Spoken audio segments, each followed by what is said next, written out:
Good afternoon. This is the third issue of the program Near West, a program about Poland, Lithuania and Ukraine. This program was initiated by intellectuals and journalists. We're now talking about common experience of these three countries, about common challenges and the ways how to solve them. Today we are talking about economics, about economic and social issues, about what happened in the 90s, why Ukraine's Western neighbors succeeded and how Ukraine can catch up them. As usual, we are talking with three people, one from Ukraine, another one from Poland, and another one from Lithuania. I'm glad to present today's guests. Jakub Majmurek from Poland. Hello, welcome. Jakub Majmurek, born 1982, is a political commentator, film critic and art critique. He is the co-author of many books on film history and social and political philosophy, including The Ideas of Communism 2. He writes for political criticism Dziennik Pni, Gazeta Wyborcza, Wirtualna Polska, Tygodnik Powzięci, the Polish version of Le Monde Diplomatique, and Bez Dogmatu. Other projects include online publication for Polish radio and Lewicka PL.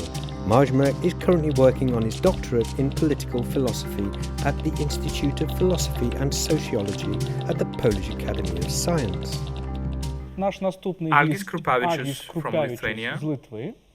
Algis Krupavicius was born in 1961, is a Lithuanian political scientist, historian and president of the Lithuanian Association of Political Science. Since 1989, he has been a lecturer at the Kaunas University of Technology. Since 1992, head of politics and government at Kaunas University, and since 2004, expert in the Scientific Council. His field of research stretches from comparative and state policies to party and electoral systems, as well as post-communist transformations. Krupavicius is the author of over 10 books, including The Party System in Central and Eastern Europe and The Elections to the Seimas of Lithuania in 1996. Turnout, analysis, documents and data. Timothy Milovanov from Ukraine. Timothy Milovanov, born in 1975, is Associate Professor of Economics at the University of Pittsburgh, Honorary President of the Kiev School of Economics, the founder and chairman of the National Bank of Ukraine and co-founder of Vox Ukraine, an organisation that brings together a group of global economists who work on policy issues in Ukraine. In 2004, he received his Ph.D. in economics at the University of Wisconsin-Madison. He taught at the universities of Pennsylvania, Bonn and Pittsburgh. Timothy Milovanov conducts research in the field of game theory, theory of contracts and institutional design. In 2014, Ukraine Forbes marked him as one of the most influential economic thinkers of our time. My colleagues have prepared a story about the so-called shock therapy which happened in Poland in late 80s and early 90s. Let's have a look. Shock therapy, it's a window of opportunity that comes once in history and quickly disappears. Polish reformer Leszek Balcerowicz repeats it tirelessly. On the one hand, in the late 1980s in Poland, there was a class of private entrepreneurs. On the other hand, there were, as in Ukraine, a huge complex of old mines, mills and factories, mired in debt and dependent on government subsidies. In the first place, there were the welfare interests of their top management, not the laws of the market. Shock therapy by Finance Minister Leszek Balcerowicz was designed to stabilise the macroeconomy, particularly to overcome inflation, transfer prices and trade onto market rules, create market institutions, banks, stock exchanges and state regulators. Firstly, Leszek Balcerowicz removed subsidies to state enterprises. This free money meant they couldn't receive profits, but it felt great. In addition to this, state refineries and factories could no longer sell their products for nothing when the difference between the real cost and the provisional budget was covered. Closing unprofitable enterprises and the reform of existing ones led to tens of thousands of people being left without work. Many lost hope, vision, and felt deceived. But because of this, Poland didn't have to face its own oligarchy, and it's precisely because of the abuse of state resources that Ukrainian oligarchs received their profits. And this is what led to the failure of the first attempts of reforms in Ukraine. Those who swayed from the status quo with the bold plans for change, such as Economy Minister Viktor Pędzennik or Prime Minister Viktor Yushchenko, were not required in the post-Soviet governments for long. Arrangements between the former communists and young oligarchs were important for economic recovery. First came in the government to protect their own interests and those of oligarchs. Secondly, they actively profited from the state's budget. Instead of a market economy, there was economic rent. Lithuania's course of economic change wasn't as rapid as Poland's and isn't as slow as Ukraine's. Vilnius consistently fulfilled the requirements for joining the European Union.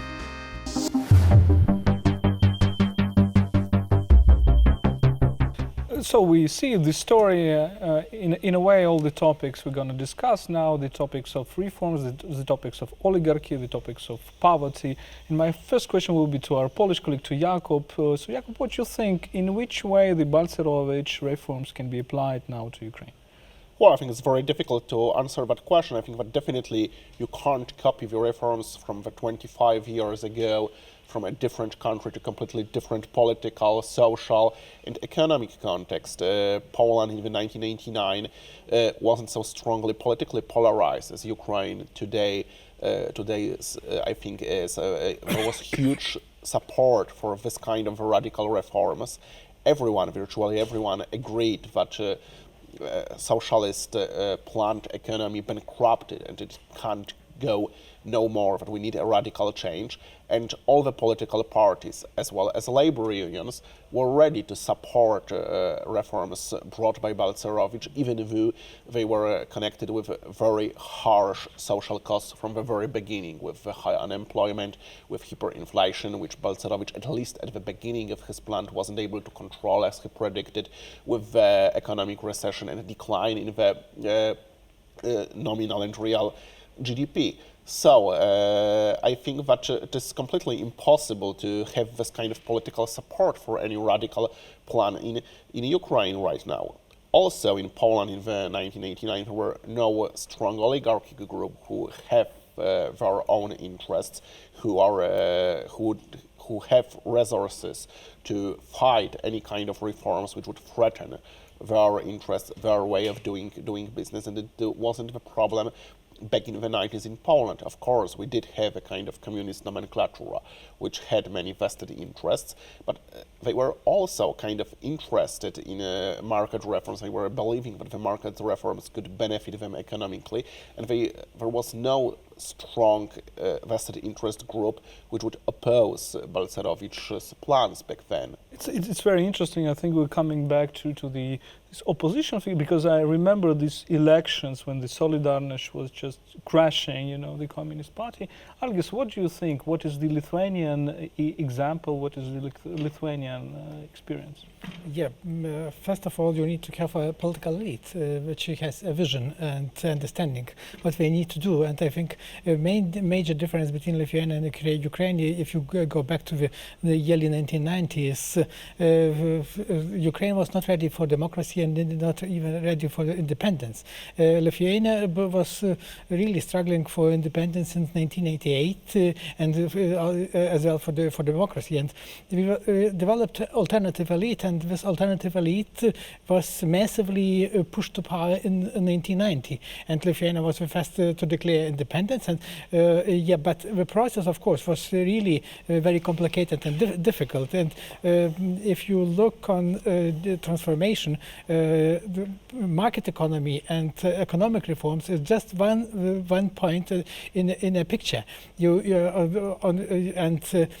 Dahrendorf was writing I think in 1990 in his small book on revolution in Europe, that the task of post-communist transition is one, to make a democratic system, and you can do this in 6 months.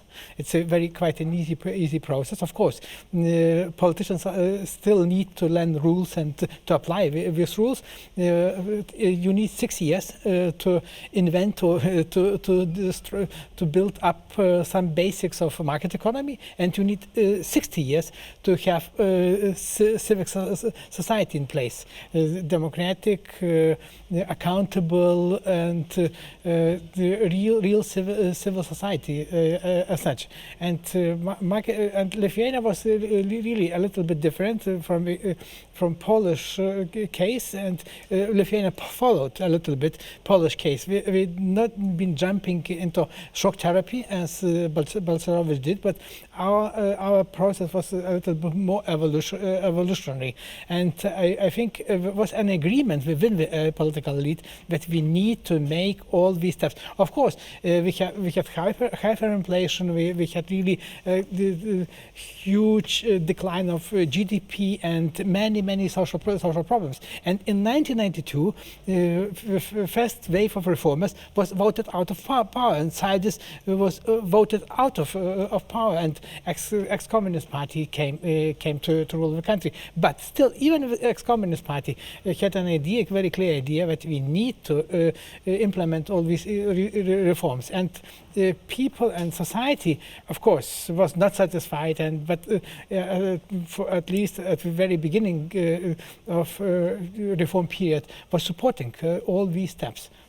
Timothy, what I'm thinking, what colleagues were saying, what Jakub, for example, was saying about this oligarchy, I'm just thinking that, look, in Poland and Lithuania, then in the 90s, the process of privatization was completely different, because in Poland and Lithuania you just opened up to foreign capital, whereas in Russia and Ukraine you just opened up to nomenclatura, to party nomenclatura, which created this oligarchy. Don't you think that was one of the reasons why we have now the oligarchy, which is really opposing forced reforms? Privatization certainly benefited the selected few. It wasn't done in a fair way. It wasn't done in an open way. And there's been fraud, plain fraud, during this voucher privatization, during the redistribution of vouchers. But it's not just privatization which was the issue. Even those enterprises which stayed in the ownership of the state have been used for rent-seeking, and they continue to be used for rent-seeking. So if we take this perspective, the issue is really not about privatization or not privatization, because both enterprises which were privatized ended up in the hands of the few, and enterprises which have not been privatized ended up benefiting the few. So the issue is really, how is it possible that in a country, and we're talking about Ukraine only, I have no comments about Russia because I don't understand much about Russia, but how is it possible that in a large country like this, like Ukraine, there have been groups of people which have been able to build power, and some of these groups, in fact, use criminal methods in 90s, right? So it's not that it's just nomenclature, as you just pointed out. Definitely nomenclature benefited. But it is not just nomenclature. We know that a lot of new-coming Ukrainians are not nomenclature. They are coming to power, or they have come to control the assets using some methods which are violent. And in this case, it's a paradox, because when we look at Poland, for example, we see the reaction by PiS to these, pro-European reforms, and it's basically a reaction to those kind of reforms of Balcerowicz, etc. They are saying, look, you just opened up everything, there are foreign players who came in, and we are now against these foreign players. Whereas in Ukraine, it's just a sentiment that there is a terrible thing inside the country, which is oligarchs, which are half criminals. We should fight against them. So in a sense, their processes are a little bit similar, don't you think? Well, I think that the opposition to the fact that foreign capital owns important branches of Polish economy are only the part of the reason why Law and Justice Party is now in power. Of course, we're using this rhetoric that especially the banking sector, financial sector is too strongly controlled by foreign capital, which was quite true like 5 years ago, but until that time, a lot of foreign-held banks were sold to Polish companies, very often companies owned by the state. So it's not longer actually that's true, and this financial sector is quite well regulated by the state. But nonetheless, they are also using this rhetoric. They are using this rhetoric that this is a great scandal, but that trade is controlled by big Western supermarket chains, and that we should support Polish shopkeepers. But nonetheless, they are actually unable to do anything significant to change it. But that's interesting. Sorry, I interrupted. Probably Timothy will answer, because in Ukraine, when we talk about reforms, we are talking about how we should make society better, but we also, the rhetoric is, let's bring investors in.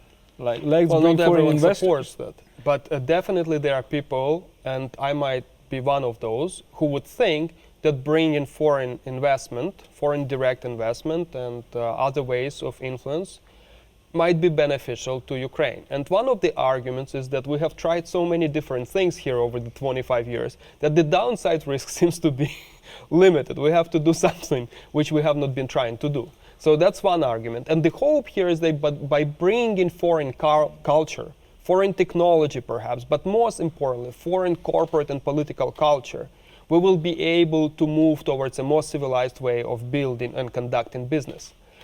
But I can also see how people are threatened by unlimited capital coming from the West, or from China for that matter, and buying out some assets, and people are talking about speculation and so on and so forth. I don't buy that, because in the end of the day, the assets which are in Ukraine belong ultimately to Ukraine.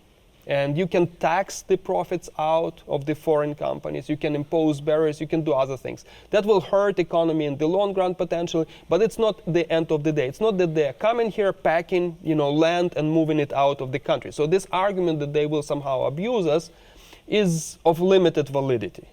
At the same time, this hope that foreigners will come and save us, I think is not justified. The issue, I think, with Ukraine is that we first need to understand who we are. The difference between Ukraine and Poland and Lithuania, and for that matter all other Baltic countries, or even Central European countries, is that it was not obvious in 1992 or 1993 and even 2004 whether we are really different from Russia, whether we are really a sovereign nation, and what we want, who we are, and where we want to move. And therefore, we have to figure out it ourselves, and no foreigners will help us. Now, that is not to say that we want to be isolationists. We don't want to, we welcome anything, we should welcome anything, and we should learn. So it is a little bit of a challenging process. To this day, I'm not sure that everyone in Ukraine would like to move west. To this day, I meet people daily, including in TV studios, who think that Euromaidan was a bad thing and destroyed the country. To this day, I meet Western economists, like Jeffrey, for instance, who off record say things that Ukraine should be reintegrated with some of the countries neighboring with Ukraine. And so I think we first need to acquire sovereignty, intellectual sovereignty, then we will acquire leadership and civil society, which might take 60 years to build, will be able to move the country forward. But my question to you, Lithuanian example and Polish example are different in the sense that the fact that this opening up to foreign countries, to foreign markets, did not produce political results in Lithuania as they produced in Poland. Because there was no rise of, as far as we understand, there is no rise of big political nationalism, etc. How do you explain it? It's true and not true altogether. I think, of course, nationalism in every new democracy is on a slight rise, at least. Yeah, and we have some nationalism, unfortunately, as many Eastern European countries have. But the point is that in Lithuania we had a kind of synergy of local businesses and foreign businesses. And for instance, in the banking sector, yes, we have a really strong strong foreign banks. Telecoms also been privatized, so sold to foreign companies. But for instance, trade chains are really almost fully Lithuanian and dominating market. And in Lithuania has no problem with industries, such huge industries as you have in here in Ukraine. Also, size of the country matters, because in a smaller country you have a freedom to maneuvering, and in a large country, of course, you need to make many things on a large scale, and this is really difficult. If I may add something, I think that, as I've said, it's not just the opening of the market for the foreign investors which created this nationalist reaction. I think that the more important things are the hyperinflation of the early 90s. It is the falling incomes of many social groups, especially industrial workers and agricultural workers in the beginning of the 90s. It was fueling the protest and populist political reaction even before the great privatization, which started like in the end of the 1990s, the beginning of 1991. It was already fueling very strong populist reaction, and Stan Tymiński, a very shady businessman coming from Canada, was able to enter to the second tour of the presidential election, and he actually beat first non-communist Prime Minister Tadeusz Mazowiecki. And it was before the privatization actually began. It was all due to the fact that suddenly the prices were rising extremely fast, that the unemployment after the 45 years of communist system where officially there was no unemployment appeared, and that the incomes of many social groups were started to falling. And later, for the almost a decade, we used to have double digits unemployment in Poland. This is a huge social cost of Polish transformation. But in the end of the 90s, in the beginning of 2000s, there was almost 20% of unemployment in Poland due to the industrialization and due to the fact that many uncompetitive industries had to be placed out of business. And this was fueling political reaction, populist reaction, more strongly than the fact that foreign investors were buying Polish assets, I think. Yeah, but look, we had basically the same in Ukraine. We had hyperinflation, we didn't have such unemployment, but the point is that the jobs we have, hidden unemployment, and the jobs people have sometimes are just not that they don't jobs. Pay much. They don't pay much. So what we Ukrainians try to understand is basically why we had the same problems but did not have the same reforms, right? Maybe we have a little quote from Stefan Meister, who is a German political expert, and we asked him about the shock therapy and what he thinks.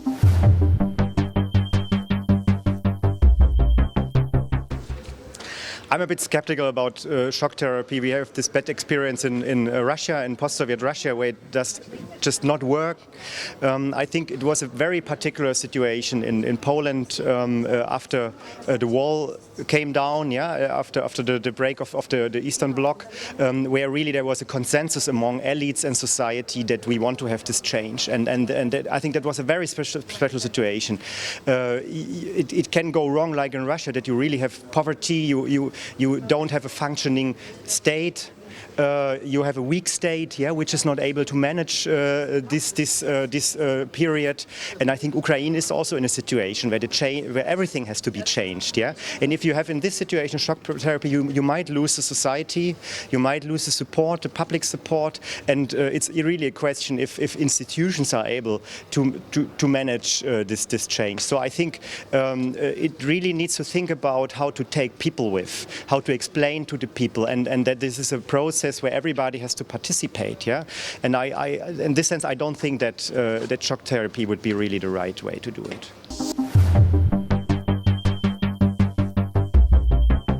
So we're coming back. We just listened to this quote, and my question for you, just to end this blog, is to Mr. Master is saying about the skepticism, about the quick reforms of shock therapy.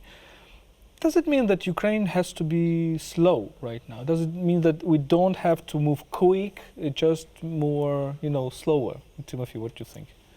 Well, it's a normative question you seem to be asking. Does it mean it has to? I think there is reality on the ground, and we all hoped for fast reforms, but they are not coming. It is good that some reforms are coming.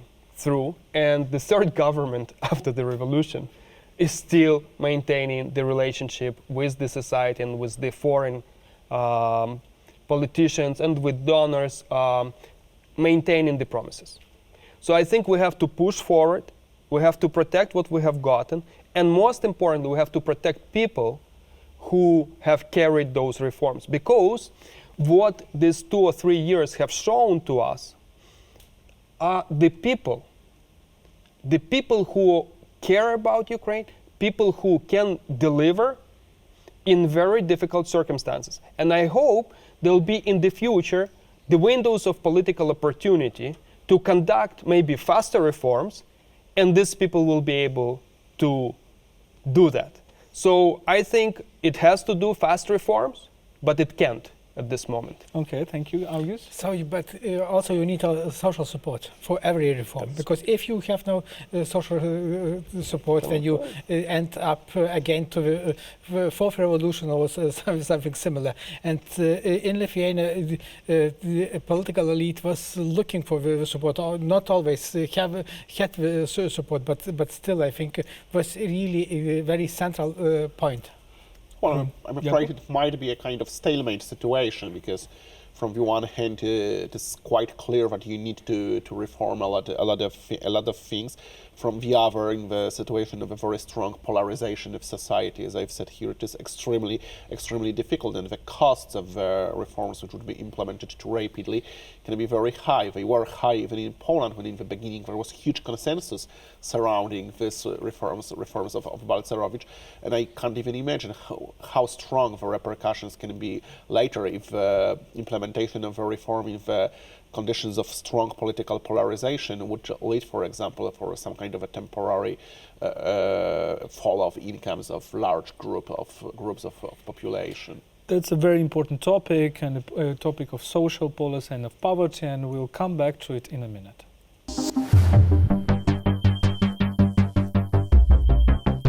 So we continue our program, and we're talking about economic and social issues in Poland, Lithuania and Ukraine. We ended up with the topic of poverty, and my question to you may be a little bit global. What are the causes of poverty, if we're thinking globally, and particularly in Eastern and Central Europe? Is it the past? Is it bad institutions? Is it old economy? What are the reasons? Many. Economy, of course, because capitalism is producing social inequality, and some people becoming rich, some not. This is really important, and also governments need to find out instruments how to introduce or reintroduce more social justice and more social equality via taxes, via other different systems, and economy.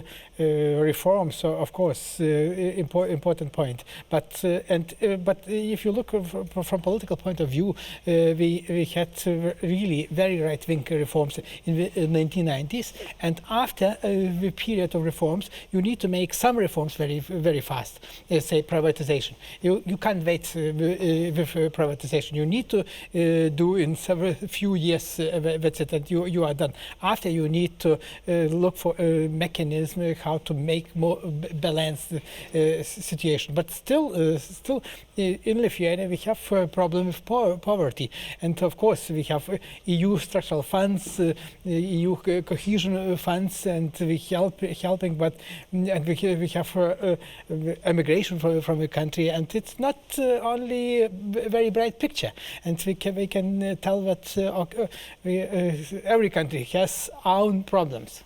Jakub, how you interpret the return of the right wing in Poland? Is it a revolution of the poor? Well, I wouldn't say that, because actually if you look at the results of Law and Justice Party from the last elections, you can see that they won more or less in every income group. Their victory in the better off social groups was not so significant, not so impressive as among the poorer ones, but nonetheless they were able to attract the majority of votes in more or less all income brackets. I would say that this is maybe not the revolution of the poor, the people who are completely deprived, who are living in absolute poverty. But the victory of the Law and Justice Party had a lot to do with the problems of inequalities, of relative poverty, and of the fact that a lot of people in Poland were feeling that the benefits of the transformation are not evenly and not justly divided between all. And this is the issue which was driving the force of Law and Justice Party. I think that one of the greatest problems with the Polish model of development which was applied after 1989 was that it was very strongly based off low wages, where the most competitive thing in Polish economy for a long time were low wages. For some time it was able to produce some wealth, it was able to mobilize some kind of resources, and maybe it was necessary to build the economy on this kind of thing in the transition period. But now the population is very strongly starting to oppose it. A lot of people are emigrating from Poland to developed Western countries. They are working in the countries like Netherlands, UK. We'll see how is it going to look after Brexit in Germany. And they can see that both in relative, in absolute terms, the wages of even low-skilled workers in the Western countries are far better. The working conditions are far better than they are in Poland. And this was a kind of revolution against the model of development, which was very strongly based on exploitation of low-paid, ununionized, unqualified workforce. So the basically is about you're going abroad, and you still see that despite all the reforms, you are poorer than the Spaniards and the Germans, etc. But I will ask my colleagues just to show you the infographics that we made. It's a kind of a comparison of equality, richness and poorness in our three countries. It shows us basically that there is a discrepancy of income between the poor and the rich, and that there are poor and rich in every country. But the problem is that Ukrainians rich are richer than those in Poland or Lithuania, and Ukrainian poor are poorer than those in Poland and Lithuania. How do you comment on it? Why is that this inequality in Ukraine, and how we can overcome it? I think this is correct, that top, let's say 10 people even, or top 1 or 2% have accumulated a relatively larger share of wealth relative to neighboring countries. I believe we have looked in one of our projects that the top 10 Ukrainians have about 20% of GDP. And this is larger than in Russia, this is larger than in Poland, this is larger than every country close to Ukraine. And it is at the same time is true that the poor might be at the most extreme end. How do you change that? Well, that's $1 billion question, or maybe $100 billion question. I think you need to give opportunities to people, especially at the lower end. And we need to talk about justice, and we need to talk about social justice. But very roughly speaking, and I'm simplifying a lot, there are two types of justice. One is the outcome justice, and one is the opportunity justice. And in the changing world, it is important that people have the opportunity to acquire skills which make them competitive in the economic environment. It is true today that, let's say in Kyiv, you have companies which are struggling to hire people at European salaries because there are no qualified staff, or labor force is very limited in terms of skills. And many companies will tell you the stories. Now, this segment is very thin. It's not a large economy, but partly that part of the economy is thin because there's no labor. It's a vicious circle. And if we look at, let's say, farmers somewhere in, let's say, Poltava region, where do they get proper education? Where do they learn to code so that they can be hired by a PAM office in Kyiv, which pays $2,000 right away, after they sell their pie or piece of land to a company which will put them out of jobs after they introduce the new technology, agricultural technology. So this piece is missing in Ukraine. We do not invest as the country into providing these people with educational opportunities, both at the level when they are growing, I'm talking about schools, and also at the adult level, or at the improving and giving them an opportunity to acquire skills which will make them competitive. And I think that's a part of the problem. Because if people cannot change, cannot be competitive, they'll be left behind because the technology will move, the companies will come in, maybe later or earlier, they will come in. They will put these people out of jobs. The mines will be shut down, the inefficient agricultural farms will be shut down, things will be shut down. We need to give these people a chance to learn, to get new skills.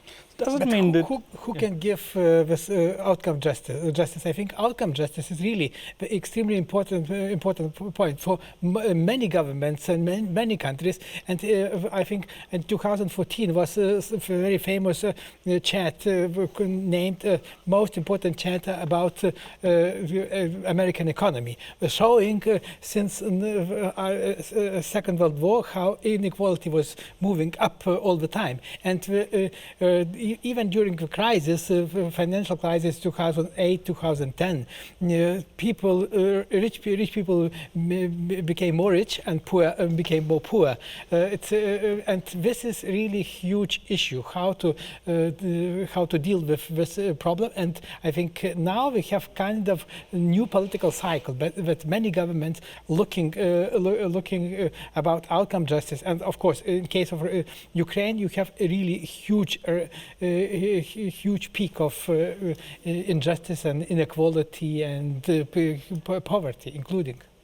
Do you understand you correctly, Timothy, when you're saying that there is a cool book just published in Ukrainian, the translation, I mean, Why Nations Fail, by Gemoglu and Robinson, who are saying that, look, there are extractive institutions and there are inclusive institutions, right? So there are institutions that just benefit the few and there are institutions that benefit the wider number of people. So do I understand you correctly that this is the way we should move forward?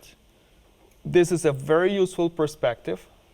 We can see in Ukraine that there is a popular demand for people to have a voice. Maidan is one example, but there are others.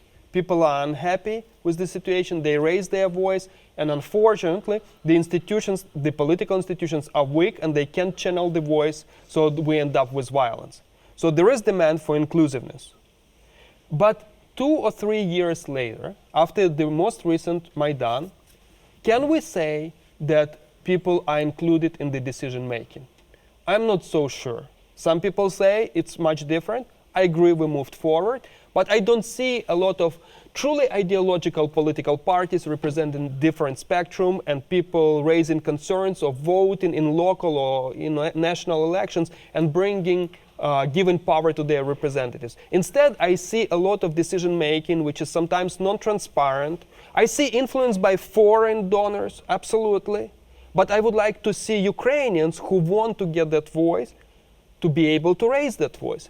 So this is true that if we take the perspective of Robinson Acemoglu, or Acemoglu, as might be the more correct pronunciation, if we take their perspective, the Ukraine has not moved towards the more inclusive institutions all the way. But it is clearly that it has moved somewhat in that direction, because today we see the government responding to the popular demands or popular discontent. We have seen a number of initiatives that the president or the prime minister have supported, and after seeing a backlash, they stopped. So there is some reaction, but this reaction is not institutionalized. I agree with you about the outcome justice. The issue is, can we really ensure that the few who still continue to be rich do not abuse the majority? And again, I'm not so sure that today this majority is being protected through the political process in Ukraine. So this is the problem. We need to think that the survival for Ukraine, the issue of survival of Ukraine as a state is obviously an issue today, as Russia has demonstrated.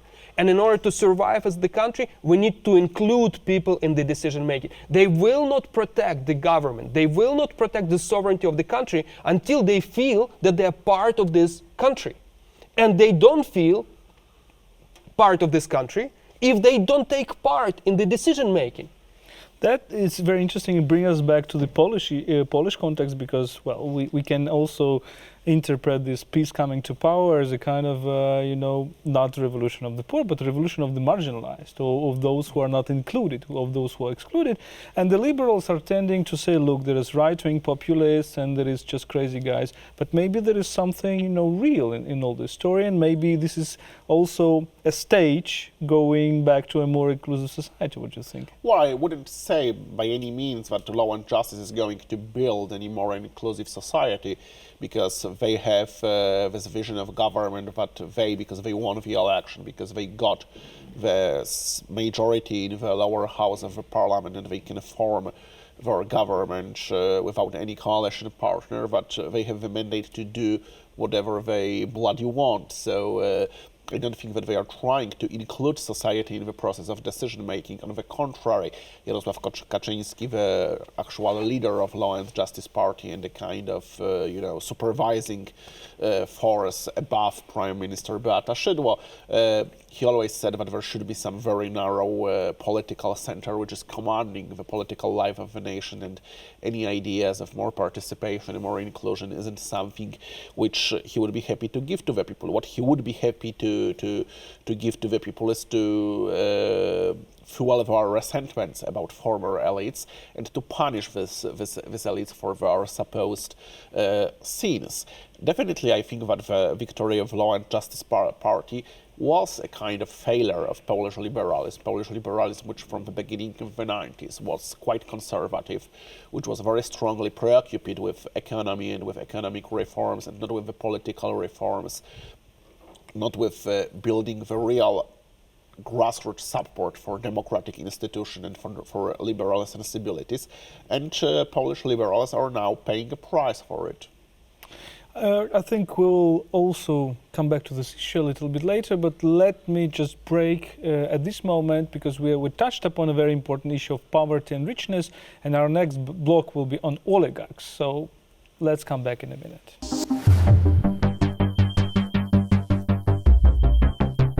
So we're coming back and discussing economic and social issues in Poland, Lithuania and Ukraine, and our next topic is oligarchy.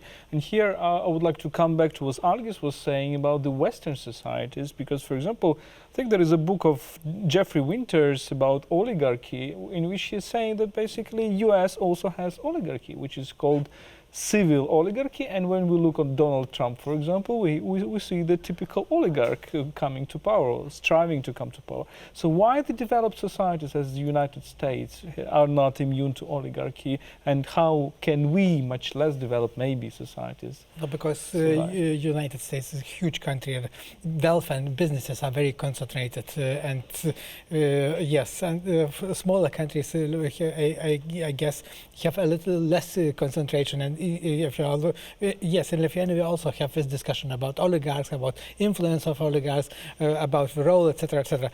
But on the other hand, we have quite diversified businesses. We have quite a plural environment. We are not dependent on 2, 3, or 4 business groups and people who are not only influential in business but in politics and in media, etc., etc. I think in case of Lithuania, these discussions about oligarchs are a little bit out of reality. But yes, tell we us have. the truth. Do you have oligarchs in Lithuania? In what sense I think not real. Yes, we have influential people who really have some power. They can talk and discuss with politicians in face to face, and also they have some influence in media. But I think media is quite independent, at least at this moment, and this is really important, because oligarch means concentration power in at least 3 areas: media, politics, and economy. And yes, we have influential people in economy with links to politics. We have influential people in politics with some links to media, maybe. And media also has links with businesses, of course, because media in itself is business. What about Poland, Jakub? Well, I don't think actually we do have an oligarchs. If you look at the 100 most wealth Poles, you can see that the share of the GDP they accumulated isn't actually so high, not only in comparison with 100 the wealthiest Ukrainians, or maybe 10 wealthiest Poles and 10 wealthiest Ukrainians. You can see that the share of the national wealth they owe isn't such high, but even in the comparison with Hungary, for example, when you or with the Czech Republic, the Polish. What are the reasons for that? I mean, I think that the model of Polish privatization, the fact that many of the industries were actually sold to foreign companies, and also the fact that a lot of Polish businessmen who are trying to maybe become an oligarchs, in some time they were seeing that that the Polish market is too strongly open for international competition. In some moment they just have to sold to the more powerful business players, mainly some international companies. So,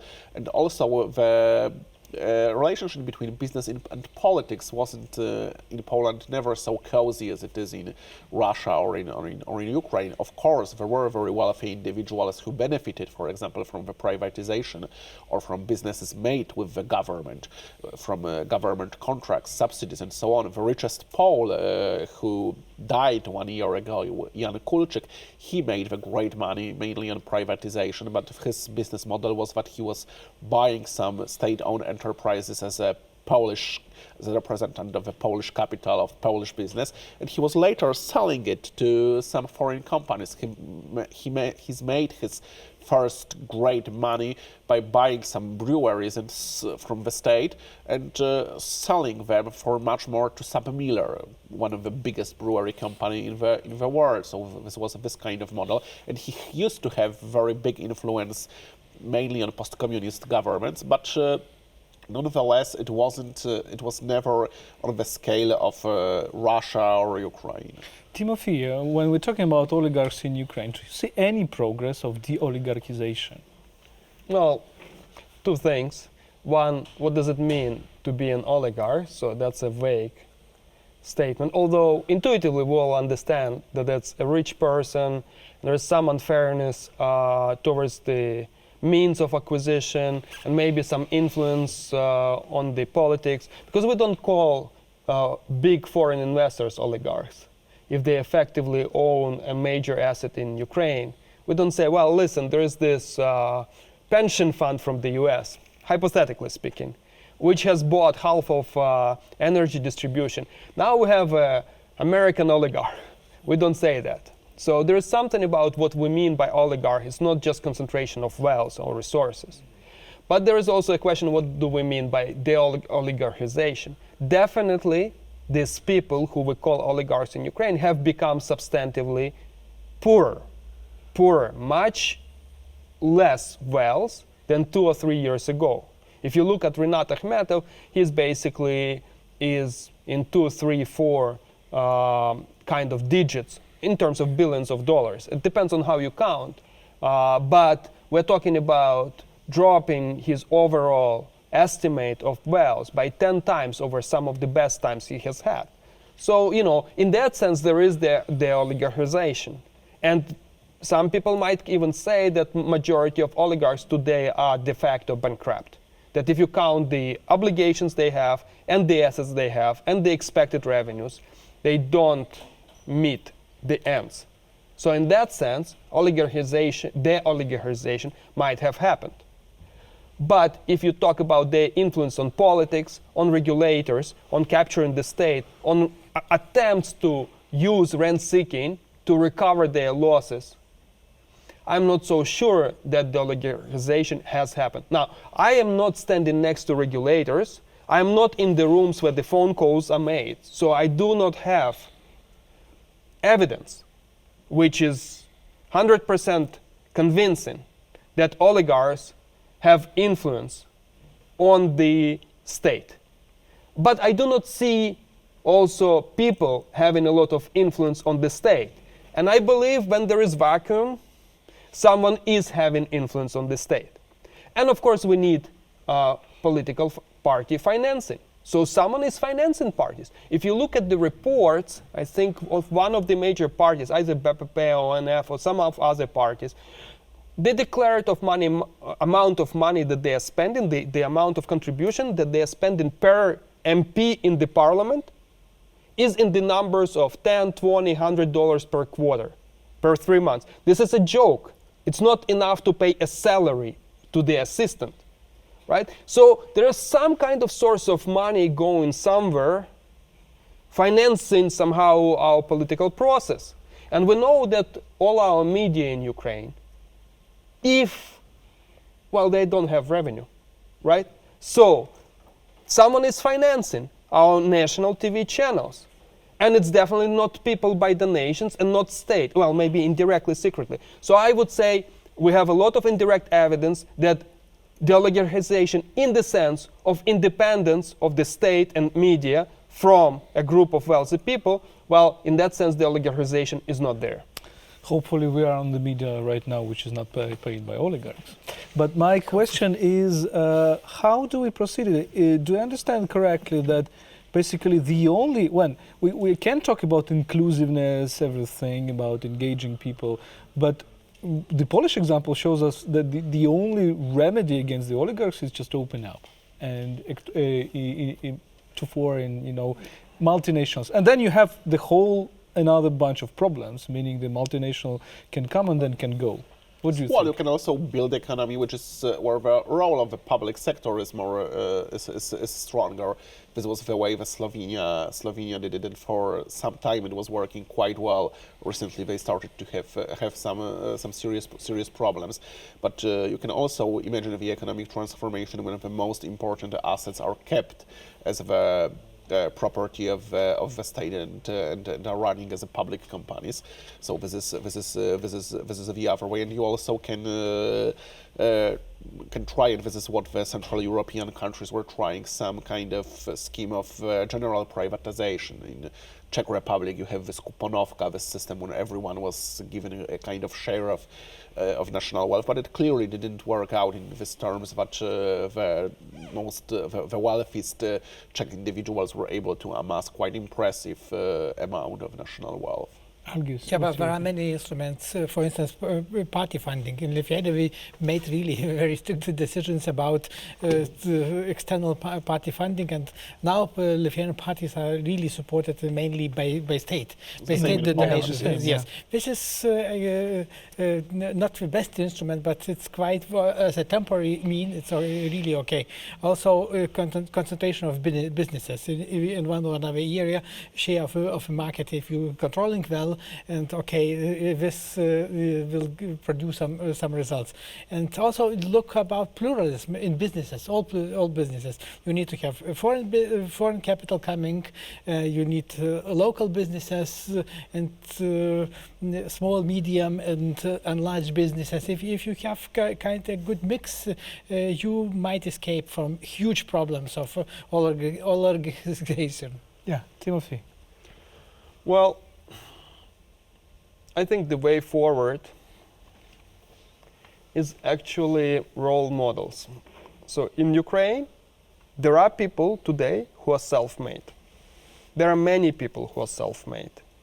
But there is no culture of people who are self-made. And I'm not talking about people who are self-made through getting the right people close to the state coffers. I'm talking about people who build an international priced business. And we can talk about agriculture, we can talk about IT, we can talk about e-commerce, we can talk about some other problems. Think of Nova Pošta, think of Modna Kasta. These are people who I personally know, so I'm biased. But think of IT companies in Ukraine. They are successful, internationally competitive companies. A lot of services they produce are targeted towards outside of the country, so competing with Chinese. They're complaining, some IT companies, I talked to Luxoft or EPAM, to someone, I don't remember, they were complaining that in the morning they get an order from the US, and if by the afternoon they don't make a bid, Chinese take them out. So they commit international. These are people who build their businesses in Ukraine. Now, we need to celebrate them. We need to show them to public that public can trust and can believe that you can come to success, you can rise to success without connections. There is this phenomenon of learned helplessness. It's the idea of 4 monkeys in a room and a banana on top of that. And if the monkey comes for the banana, they beat it. A trainer, an experimenter, hits it. And then they change one monkey at a time. And for the first 3 monkeys, they beat them whenever they try to take banana. After 4 monkeys, after all new monkeys are there, no one has seen, they stop beating the monkeys. But the monkeys themselves discipline each other. And after a while, there's not a single monkey which has seen how they're being beaten by an experimenter. But they know that if you climb for banana, you're going to get beaten up by other monkeys because they don't want to be beaten up by experimenters. Now, this is a culture which has set in. You have removed the experimenter who is beating up the monkeys. So monkeys have nothing anymore, no threat. They can go and get bananas, but they're afraid. And there's a culture which makes monkeys discipline each other, and they don't go for banana. And I think something like that there is in Ukraine. We have been trained here that if you have a successful business, bad guys will come to you. They will take over your business, and it was as recent as in 2013, or it's 2012. And this is not the case anymore. This is not the case anymore. There's no Yanukovych who takes over your business. But I think we have a phenomenon of learned helplessness. And you need to overcome that, and you show it by showing successful monkeys which got the banana and nothing happened to them. That's very interesting, and I think we will just come back to our next block, but very brief, and I will ask you a question: how to be successful for Central and Eastern European countries. Timofey has just started this issue, but let's come back in a minute and ask that.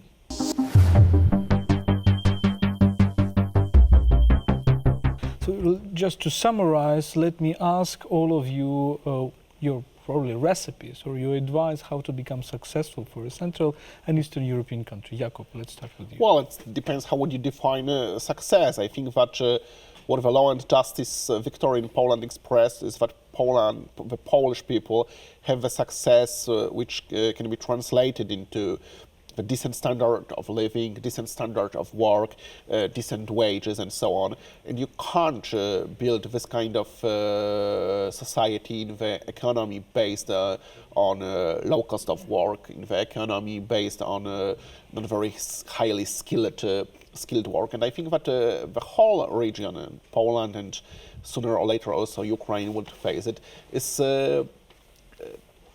troubled by this, what is called the trap of the middle-income countries, but you can mobilize a lot of resources by competing with cheap labor, with not very highly skilled labor, but in some moment, these resources are not enough in order to get you from the middle-income country to a truly developed country. And at least in Poland, the demands of the general public, the expectations of the society are very high, and the people really believed that the integration into the European Union, which we are a part of for more than 10 years right now, would bring us to the first world finally, would make from us a truly developed country. And this model based on low skills, low incomes, low profits of the enterprises, low investments is a kind of vicious circle which is making it impossible to get out of this trap. And I think that this is the most vital question of the Polish politics right now, and whoever would answer it correctly would be able to rule like for a decade, is how to escape from this middle income trap and how to get from the middle income country to a truly developed country where the wealth would be justly distributed, justly in terms of social expectations. In Poland, we don't have this huge concentration on wealth in the members of the few individuals, but the problem is that the dominant wage, the dominant salary is quite low, and definitely much lower than the expectations of the society.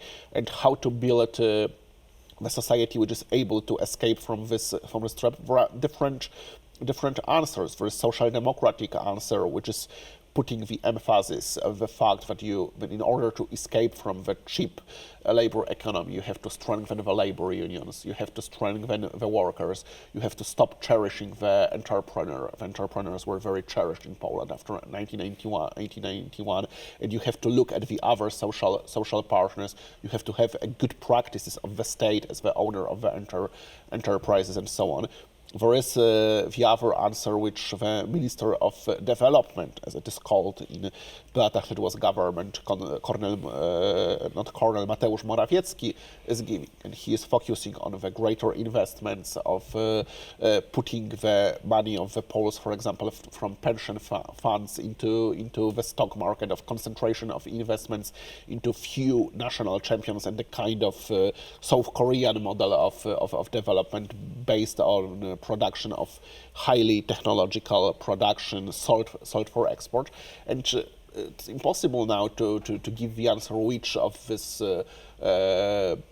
ideas is more correct, but whoever would define this problem in Poland, I think, would set the tone of a public debate for the next 10 years. It's very interesting. Thank you. Algis? So there is no single recipe, I guess, and every country has own recipe for this. But in Lithuania, for instance, as a success story, usually seen Ireland, because Ireland has really educated society, educated population, and Lithuania also moving in this direction very successfully. Ireland has a lot of foreign direct investments, not only EU investment, but again, this is important element. And, but looking back to Lithuania, I think social justice is extremely important. Quality of life as a very general goal, but still you need to give people really decent lives, and to majority of people, not some or a few, and many aspects. It's recipe is very complex and country specific, I guess. Thank you. And Timothy? Well, you gentlemen offered a macro perspective or macro political perspective, and I think you're both correct that there's no simple and single answer. And in that sense, I do not know what's the macro answer for Ukraine is, because obviously Ukraine is surrounded by countries which have used different models. If we're talking about Russia, Poland, Belarus, Baltic countries, Turkey, you name it. And all of those models worked better in terms of GDP per capita than in Ukraine. Now, Moldova is an exception, but they also have a conflict. So it's not clear. I sort of agree with Andrei Schleifer. I am not sure if it's an on-record remark, but he mentioned something like that when asked about Ukraine, what you should do, what kind of reforms you should do. Well, his answer was, put the smart people in the right places and let them figure this out. So that would be my major boost for efficiency at the macro level. Get the smart people in the government, get the smart people in the governance around, and don't block them. Okay, let them figure this out. But at the individual level, I'll try what I can personally to increase the quality of life of me, my family, my company, people around me, and hopefully people who we can influence. So I think competence, commitment to change, patience, and perseverance, I think, would be the answers at the micro level. Thank you very much, colleagues. I think we had a very interesting discussion. Timothy Milovanov, Jakub Majmurek, and Algis Krupavicius, Ukraine, Poland, and Lithuania. Thank you very much for your attention. Stay on Hromadske.